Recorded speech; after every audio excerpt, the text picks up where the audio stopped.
For me, so it was a combination of both. So sometimes it would be, I would buy the company, like a plumbing company. Yeah. He was about to go bankrupt. So I just bought the corporation, paid off all his debts. He was just one truck. Well, he might have had two trucks on the road, but there was only two people, him and a helper. He had no office structure at all. So I bought that company, paid off all the debts, and then I went and bought 7 trucks. There was another company going out of business. We hired all their mechanics, and literally overnight we had 8 trucks on the road and became the largest plumbing area. So what I did there was I bought that company from him. He was an employee of the company. He took a salary. I would take a salary in a structure like that as the CEO. He was the president. So we both would take a salary. So I got paid while I was coaching, managing, and all that. And then I sold the company back to him at a predetermined price once it hit a certain level. So I said, build this company into $1 million company. I will sell it back to you for X and I'll finance it. Right. So that's what I would do with people like that. Somebody that came to me, like the Pool Spa Landscaping Company, that was just a 50-50 deal. He came, he did all the work. I put up all the money to build the company, create the brand, and then we just split the profits. And then I sold that. I sold my share back to him after a 5-year period.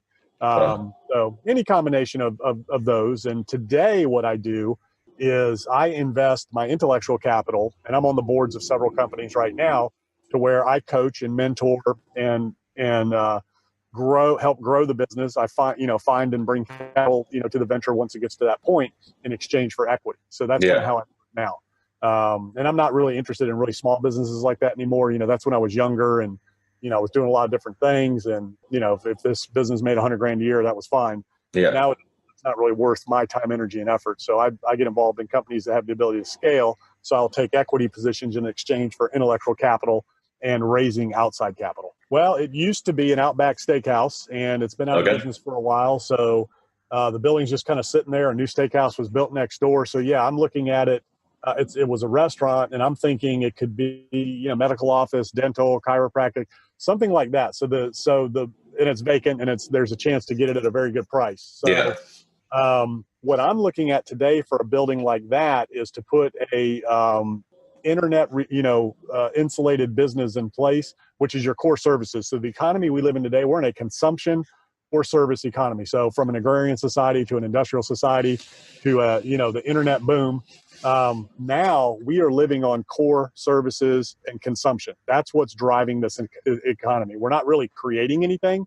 We're not really manufacturing anything to really drive the economy like during the tech boom. And when I say tech boom, I'm talking going from 8-track tapes to cassettes to CDs to the iPod.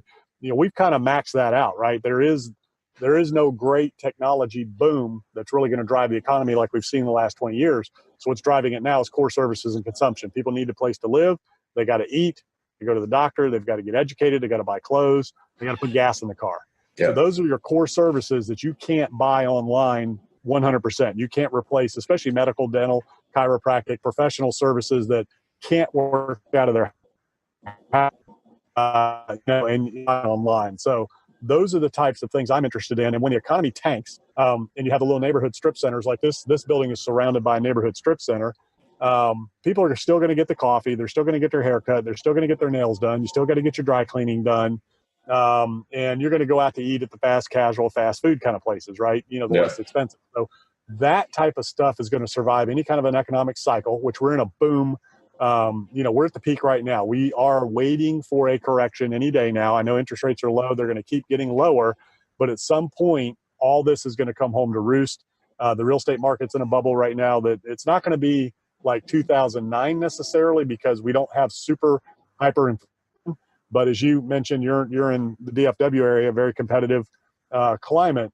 People aren't exponentially overpaying, but they are maxed out right now. We're not seeing hyperinflation on real estate prices. Another 2009 when people were paying anything, for property. You could buy something one day and sell it for twice as much the next. We're not there, and we are getting pushback on pricing at certain levels. But things are, cap rates are very compressed right now. There's a lot of institutional money looking for yield and just looking for bond play. So that's putting a lot of pressure on certain asset classes. But overall, if you think about in the worst case scenario of an economy, what are the core services people have to survive? So those are the types of things that are going to be safe. So that's what I'm looking at for this building. Yeah. So in a single tenant building like this, I'm going to take care of the outside first, and then I'll hold the inside off for a tenant. Because if you get a dentist, they're going to need a very specific build out, or an orthodontist, or a chiropractor, or a doctor, Right. Professional office. So since this was a restaurant, it's going to need to be gutted. So I Right. might go in there and gut it, or something like that. I'll definitely do the outside, go in and gut the inside, and then I'll wait till I get a tenant. And typically, once I pull the trigger on this thing and start due diligence, I'm hunting tenants as well at the same time. So typically, it'll be a build to suit. So I'll have somebody. Now, if it's a smaller strip kind of place, then you can kind of carve it up and you can do the basics. If it's going to be office, you can do carpet paint, things like that, so it looks nice and it's presentable. You do it neutral, Right.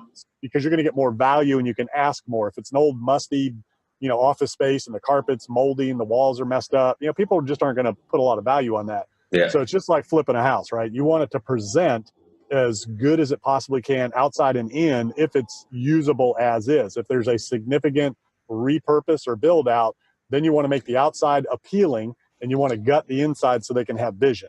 Right. And anybody who needs to do a build out, they're going to know that they've got to do some work. But you don't want to go into an old, musty, sticky, smelly restaurant.